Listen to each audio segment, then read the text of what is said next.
What's good, everybody?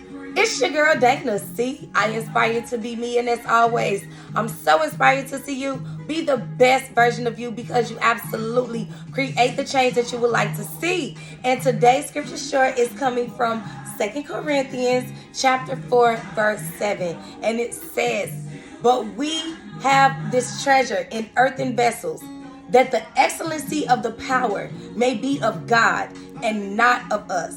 And what we need to understand about this is that this supremely valuable message of salvation in Jesus Christ has been entrusted by God to frail and imperfect human beings, which is us, okay?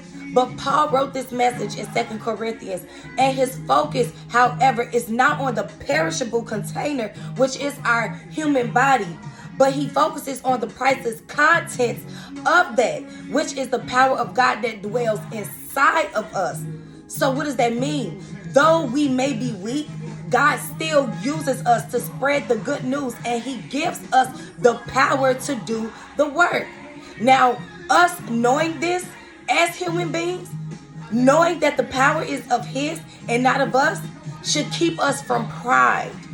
And what that should do is it should motivate us and keep us to be in daily contact with God, because we know that he is our power source. And our responsibility is to let the people see God through us. So what am I saying? What we need to understand is that we are the vehicle. We're simply the car. But God is the battery. He jumpstarts us each and every day. And we should use that fuel, that power. He is also the fuel. So he's the battery and he's the fuel. And we should understand that we are the vehicle, but he powers us. So we should allow the daily graces that he gives us to fuel us, so that it keep us from depression by staying in daily contact with us. Each and every day he gives us daily bread. He gives us daily blessings. Every day he gives us grace and mercy. And if you cannot see the grace and mercy in your life, then you should see it by being able to watch this video.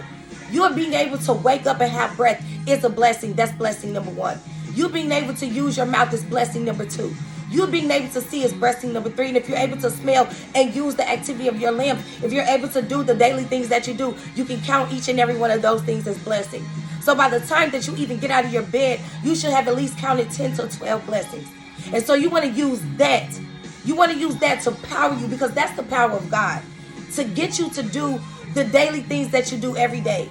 And it allow you to stay out of depression. So if you're not feeling your best today, and if you're feeling depressed and you're feeling sad, I want you to allow the power of God to fill you and to get you up out of that situation. I also went through it myself. And now I can sit here and say to you, by understanding that my knowledge, my wisdom, my understanding, and my strength is not going to get me to where I need to be every single day. So every single day, I want you to know that you need to allow on God to be your strength, not your own. Okay? I love you guys so much. I love you with the love of God. Remember, you absolutely create the change that you want to see. So create your change today. If you're depressed today, sing praises to God. Give God glory and give him a dance, even if you don't feel like it. Do that little dance and that little singing each and every day, and I promise you, it's going to turn into a big praise, just like it did for me. And I'm able to sit here and talk to you through video, because God is absolutely good and his power is wonderful. He's marvelous, and each and every day he gives us grace and mercy. Allow that grace and mercy to be your fuel today. I love you guys so much with the love of God. Go and be blessed.